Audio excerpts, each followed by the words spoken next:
Okay, we reach this point when we were talking about, after we finish this, we reach this point in which we will talk a little bit about one important information about the IV infusion, but this is valid whatever the route of administration that we are talking about.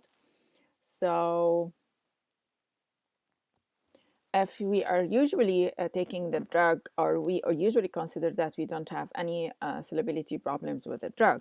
But if we have problems with the solubility, one of the things that we can do is to take the drug in a salt form to enhance the solubility of the drug and solution, for sure.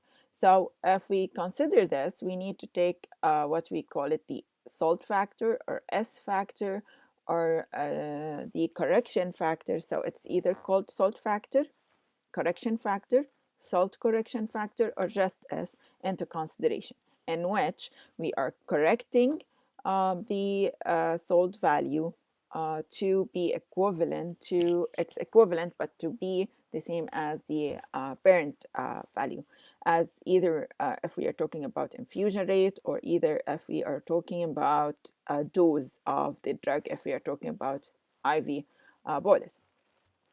If we are taking the drug as a salt, okay, and we have the parent,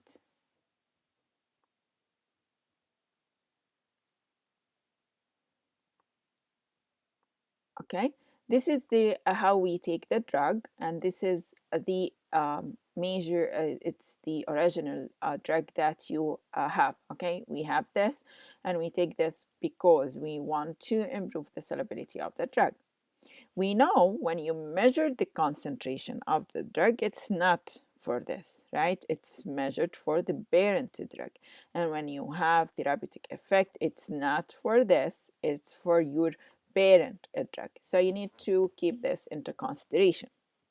Again, you need to correct for that, because you need to know what is the effect for your parent drug. We need to take the drug as salt, yes, to correct for its solubility if we have problems with the solubility of the drug.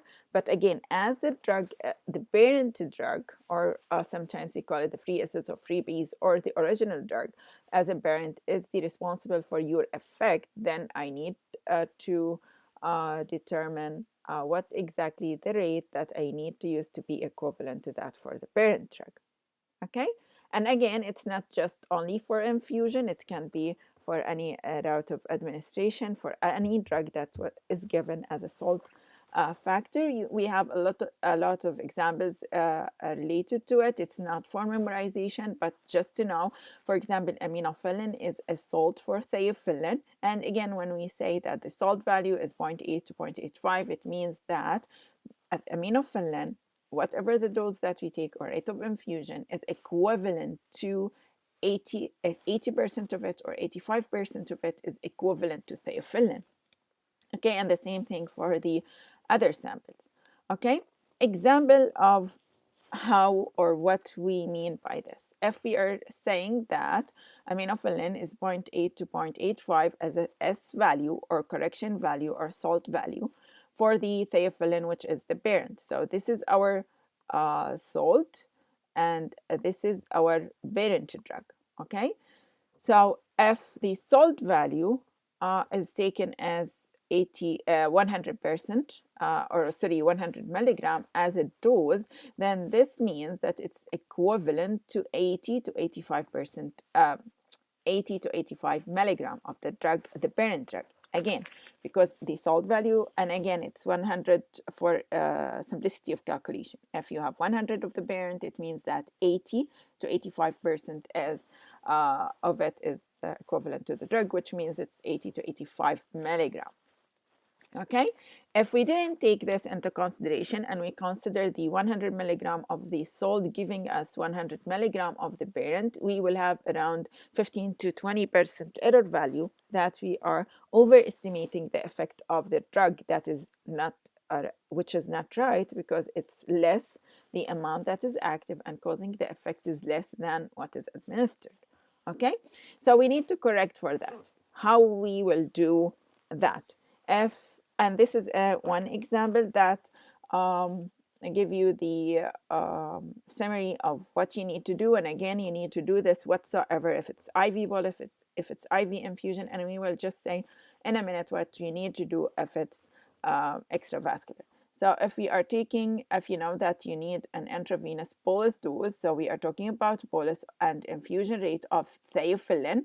So theophylline is the parent drug to be 100 milligram and 10 milligram per liter. So this is R for the infusion, and this is X for X naught for your IV bolus, respectively, to attain and then maintain the desired steady state of theophylline plasma concentration. Drug was taken. This is the administered drug, which is the salt, with a salt value that is equal to 0.85. Calculate the loading dose of, again, because you are administering the drug is aminophylline, so I need the loading dose of aminophylline, and I need the infusion rate of aminophylline. Again, we said if we are taking 100 milligram of aminophylline, it means, according to this, that it's equivalent to 85 milligram of the parent drug. Now I'm asking in reverse, okay? So what you need to do, just think about it for a second and try to know what you need to do. If you want to do the calculation, you need to divide the 100 milligram of this salt of the parent drug over the salt value to take whatever the amount of the aminophylline that is needed. Okay, and again, if you consider it, I'm pretty sure when you think about it, you said, okay, I will multiply it with 8.5. No, this multiplication will be if you're talking about the salt in the first place. So you just divide it by 8.5, 0.85, sorry, to get the amount. And it's common sense. You need more amount of the salt to give you 100 milligram of the drug. And the same thing for the infusion rate. You divide by the salt value. I usually tell my student to make it easier for you to, for some reason the ink is not going. Usually it's it disappears. Okay, so to make it easier for you to memorize it, parent equals salt. Let's say we are talking about dose, and we are talking about dose of X. I don't like it. 1 second.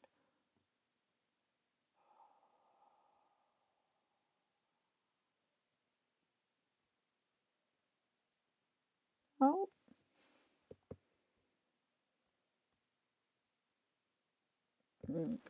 Let's try it here.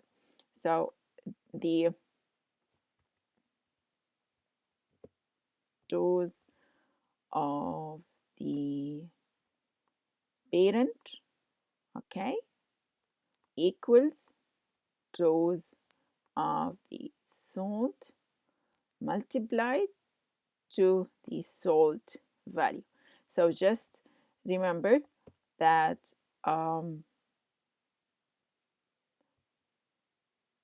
you have salt and salt at the same side of the equation. So if you want the parent dose, you will multiply this with the salt value, which is 0.85. If you want the salt value, you will divide by the salt value for sure. Okay, and the same thing for R. R of the parent equals R of the salt multiplied to the salt value. Okay, but if we are talking about extravascular route of administration, the only difference will be what? The F value, or the bioavailability of the drug, that we need to take it into consideration. Again, the bioavailability of the drug, if it's equal to 1 or it's 100% bioavailable, then you just apply it or substitute it as 1. But what if I have it, the drug with certain bioavailability, that I need to take it into consideration? Where should I put that in the equation? Just think about it. And by the way, there were zillions of questions about bioavailability and why we do bioavailability for, if we know that different products are better, or different route of administration are better than different other route of administration. Bioavailability, we usually do it for products, not active ingredients, products. And again, the products are different. And when some people said, okay, we are comparing two different products and they should be the same. No, we are comparing drugs in the same dosage form of active ingredient and the same amount, but there's some changes in the excipients. So you will have differences by default. So I answered those kind of questions. Even if you just search about it or read about it, you'll be fine. But anyway, again, if we remember that we do the bioavailability or bioequivalence studies for the products, which means where should I put F? Again, think about it. Is it for the parent drug or the salt drug? Again, the drug is taken as salt. So the final product is salt. So when you want to determine the bioavailability, you usually do the bioavailability for what? For your final product that you are testing. So when you have extravascular drug, the bioavailability will be here, okay? And you take it into consideration, okay? You will have a couple of nice questions that I chose for you. I chose for you from your reference. So you will have first question seven. These question number 7, first question, second question, and sixth question from the same reference that you have. So you can go and check it. It's the answers already there in your box. So go and try your best to make sure that you know how to answer it. Okay, and see you next time, or talk to you next time. Bye.